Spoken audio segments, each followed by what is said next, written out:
Hello, everyone, and welcome to this week's edition of Reino de las Mascaras, the Kingdom of the Masks. I am your host, as always, Ray de Mascaras, and today we are opening up the forum. You brought the questions, we're bringing the answers. So, without further ado, let's just get right up into it. So, good buddy of the show here, Thunder Files, wants to know, what is the most strenuous process I have gone through to obtain a mask? And very good question. I think all of us as mask collectors, we all have that one story that just makes our heart sink every time we think about it. Even when they've ended up good, just remembering the stress, remembering everything that entailed it. So I've been lucky enough where I haven't had anything quite to that level. I haven't had anything where it was like, breaking down in the middle of negotiations, shipping woes, anything like that. I've been pretty fortunate. The one thing that does come to mind, and I've talked about it on the show before, is this awesome entrance mask that Hio del Fantasma wore at Triplemania 2016. I bought this last year, and it was an auction. I happened to win it, got really lucky, went to go and make payment on it, and eBay was like, your payment didn't go through. I'm like, okay, that's weird. So tried a couple more times. I'm like, okay, it's not glitching out. This is legit having a problem here. So it's a Saturday afternoon. My financial institution is closed. To top all of that off, it's a holiday on Monday, so they're not even there until Tuesday. So I messaged the seller. I said, hey, I'm having some issues. I promise I am going to buy this mask. I want this mask. I'm not pulling your leg. I'm not trying to, do the runaround. Seller was very understanding. We got it sorted out on Tuesday, shipped out. Everything was great. But, having to wait from Saturday to Tuesday put a lot of stress out there. And I look at this now, it's on the edge of the shelf when I walk up the stairs. So see it first thing when I come around the corner, and it's great that I've finally been able to kind of look at it and not see all of those issues. I can look and say, oh, yep, this is a great mask. So I'm sure I will have something that will top it probably pretty soon, but I hope not, because I've been really lucky. The only other thing I can think of is I've got a replica of the Lucha Brothers entrance mask, the samurai version. And that's actually the second one that I tried buying, because the first one was a scammer. So really, dodged a bullet there, and thankfully everything went through on the second one. I've got that one sitting back there now. So those two are probably the two that I would say was probably the biggest stressors. The other aspect of it is the Arez entrance mask that I got at WrestlePalooza 2013. Simply because of all the driving that was involved. We had to drive from here, meet my parents a couple hours south, go to Fargo for a show the night before, drive to their place the next morning, then drive down to Minneapolis, then drive back.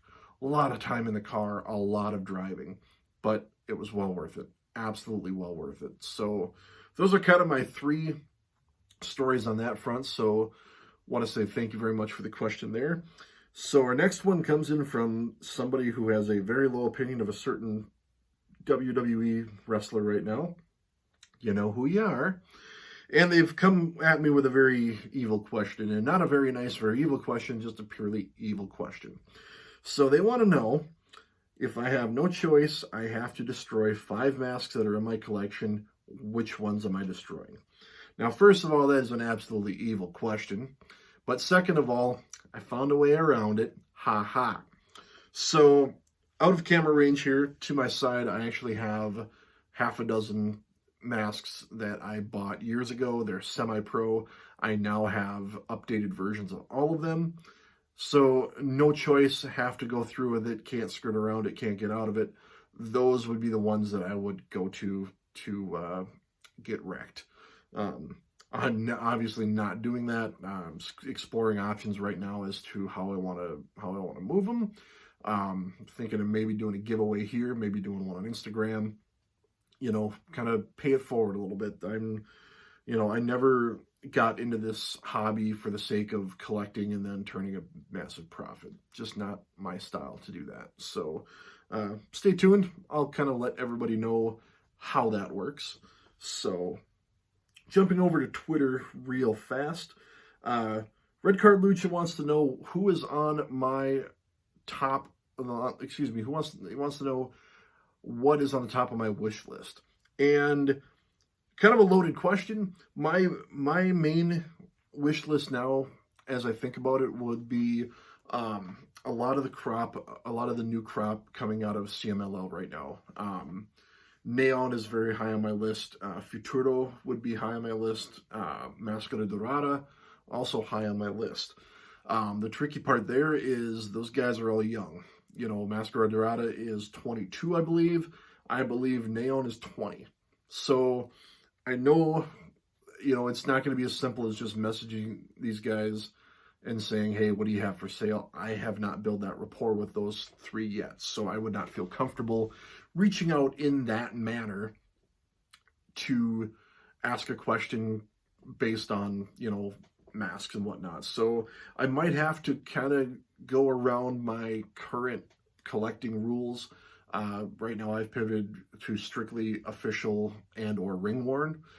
So if I want those three in my collection, I might have to go the semi-pro replica route, which is okay. I've done that a few times and I've come out of it later on in buying official versions of those masks, and then you know, I'll sell the others on the side when the time comes. So that's kind of where I'm at right now. Another one I would say, it's kind of an ongoing one, is going to be Teton.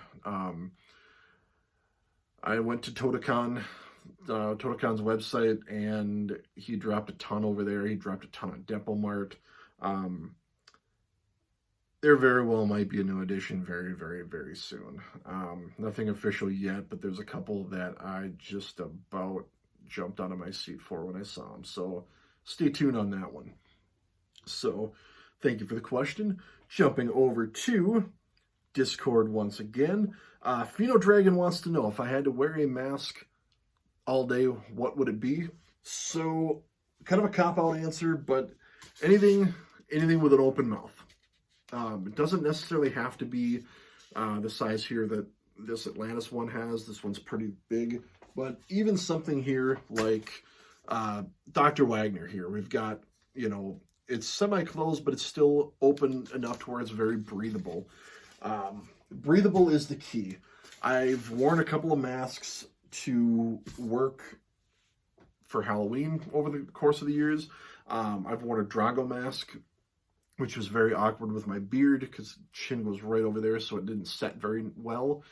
And then I also wore La Parka, was the other one that I also wore, and that one worked pretty well. The mouth is closed, but it's lightweight material, so it's pretty breathable. So that would kind of be where I would go for now. So last but certainly not least here, we've got Grey Wolf, who wants to know if I have a particular region or promotion that I like to collect, or if it's a mix. So at the onset, when I started collecting, I use this phrase all the time, but the lie that I told myself was I will only collect Lucha Bros masks. And I say that because once you get into mask collecting, a lot of times it draws you in, and whatever limitations you put on yourself go out the window very fast. For me, it was, I'm only going to collect Lucha Brothers. And then it was, I'm only going to collect a few from like AAA and those. And then it just became all over. At the onset, it was, you know, priority rested on Lucha Brothers, you know, Rey Fenix, Penta El Cero Miedo.